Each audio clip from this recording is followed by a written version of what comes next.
Hey guys, it's Michael521 here once again, and I'm bringing you another commentary on Cracked, this time Demolition. And I'm learning this gameplay because it's good and something weird happens, but the gameplay is irrelevant to what I want to talk about, because I want to talk about the commentators I like and why I like them. And I'd like to ask you guys what you guys look for in gameplay commentaries, gameplay or commentary. You know, does the personality of the commentator what you seek, or is it, you know, absolute rape 100-0 games of Call of Duty that you seek? But seeing as I'm not going to get my answers from you right now, I'm going to keep going.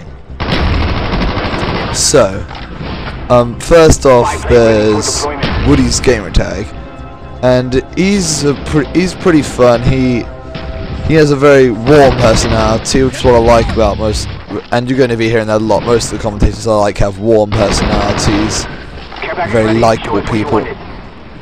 He's sort of like my dad. He's very likable, but he's not nearly as silly as my dad is. But well, I don't know. What is the type of guy that you wish was your uncle?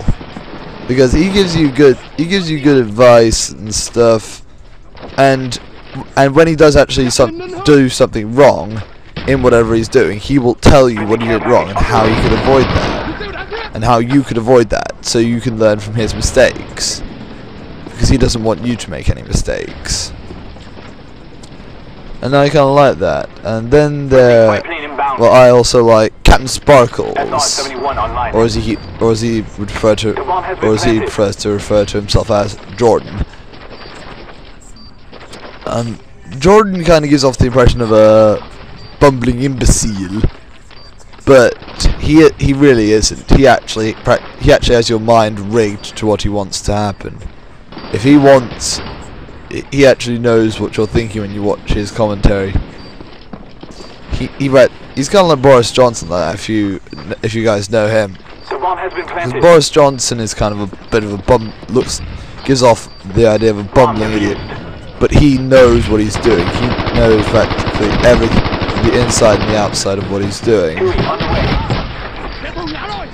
This is, and I kind of like that. And he also makes me smile. Most of the commentators that I'm going to talk about all make me smile.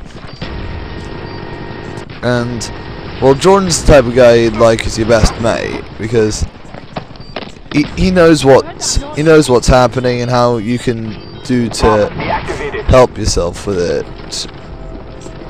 He's not like Woody talking from experience. He's talking from a third-person perspective, as though if it did happen to me, this is what I would do. You know, kind of like, because he gives a fresh perspective on things. His videos don't tend to make me think, but they do tend to make me smile a lot, and I like that. And there's Ian, or Wheelchair Bandit, as I probably should refer to him as. And Ian has a very uplifting personality. I'm not sure whether that's because of his circumstances. If you guys don't know, Ian is disabled. He was paralysed from the nipples down in a bouncy castle accident. Quite ironically, I mean, come on, we all loved bouncy castles as children, but he got paralysed. What a way to get paralysed. Still, we're not here to play the world's smallest violin. We are here to do commentary. But he has a very uplifting personality. I'm not sure if he was like that beforehand, or if it's a new outlook he's gotten from his disabled perspective. But still, he does things very well. I mean, even in one of his recent commentaries where he was actually quite moody, and 3 times he actually got rather pissed off, he was still laughing and being rather jokey with it. You know, he was cocking up, and he was saying all the wrong things because he was so riled up about it. But he was still being good. He was still laughing and being rather.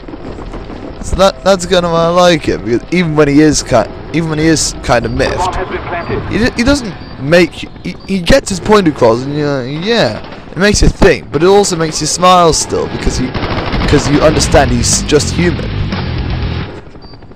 He is not Zer Grizz, the silent, quick-scoping phenomenon of the internet. He is a manly man of beastly proportions. And Wheelchair Bandit is another one of those guys you'd like as your friend. Moving on, I also like watching Tryhard Ninja. Tryhard Ninja, I think, is that guy you would like to see as your cousin. Because they make you smile, they have their own weird quirks. Because Tryhard Ninja does music parodies quite a lot. Recently he did The Most Noobiest Time of the Year, which is a parody of some other song. I know the song I'm thinking of. I can practically sing it in my head. The Most Wonderful Time of the Year, I think it was called. You can sing it in your head, can't you? But you can't say. Have you ever done that? You know the song you're thinking of, but you can't say it for the life of you. Still, he has his own quirks, and he's a very fun guy about it. But Tryhard Ninja doesn't do things from experience like Woody does. He just does things. He just rolls with the punches, and he's quite humorous with it. I'm thinking of doing a music parody myself because it was inspired by this game. I was just going, go Sentry, go Sentry, go make my KD grow, go Sentry, go make my KD grow. Something along those lines. I don't know what to think about that. Maybe if I actually got auto-tune and something, probably sound reasonable whilst doing that whole thing, music parody, and it might be good if I auto-tune it. Anyway, and I think so. Yeah, those are all my favourite commentators and why I like them. So tell me, have you seen some of the commentators I've seen? And if so, what do you think of them? Do you agree with me, or do you not watch some of these commentators and think, ooh, they sound interesting, I'd like to go see them now? And yes, you'll notice that I'm actually starting to upload like every so often now. So I'm actually getting an uploading schedule here. Yeah, bitches, I'm actually pretending I'm organised. Miracle, I know. Anyway. And now I have another subject. Yes, I'm prepared. It's about the people's gripes with certain guns and perks. Because you know in Modern Warfare 2, people were starting to get irritated with stopping power because there was no balancer for it, like there was Juggernaut for all the other games. Well, I don't think that's strictly true that stopping powers made the whole game unbalanced. It just made it slightly easier. Made it too easy so that noobs could all be good at it. That's why a lot of people are complaining about Black Ops being boring, because they can't run into a room full of dudes and take them all the fuck out with their SCAR or their UMP. And that's another thing, people's gripes with guns. Why do people have gripes with certain guns? Because the gun was designed to kill you anyway. It can't be overpowered. It was designed to kill you. It is just a gun. So I'd like to hear your opinions on that. What guns do you think are overpowered? Why do you think they are overpowered? Because I just think there's no such thing as an overpowered gun, but overused guns, yes, there are. No, because guns tend to be quite overused. Like lots of people understand that the gun is a good gun. People understand that the gun is a good gun, and they think, okay, I'd like to use that gun. And then lots of other people see them using that gun and think, oh my god, that gun is epic, I'll use that as well. And they start using it, and then that's when people start complaining that it's overpowered. But it's not the power that's the problem, it's just that it's a good gun, and lots of people have understood this. Because I use the AUG and the Commando, and they're both good guns. But lots of people, you don't see them commonplace. They're they're dotted around. Like you'll see one in a ground war. You'll see like one guy with an AUG, five guys with the FAMAS, and the rest of the enemy team with the 7.4U. But it's just the thing. I mean, if everyone started using the AUG, which is a good gun, would you say that it was overpowered? Because it's a low recoil, high fire rate weapon, just like the FAMAS.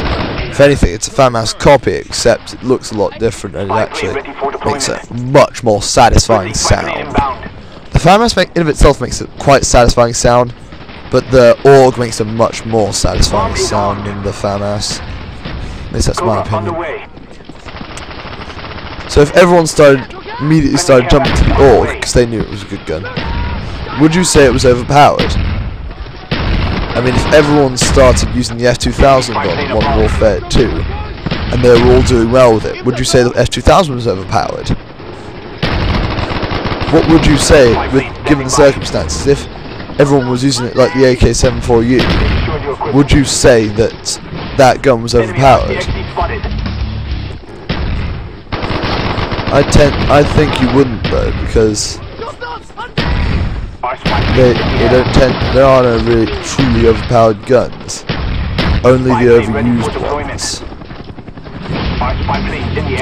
Because Ghost has been in all previous COD games. It's just had a new. It's just, if anything, they depowered it from Modern Warfare 2. It's just the way it is.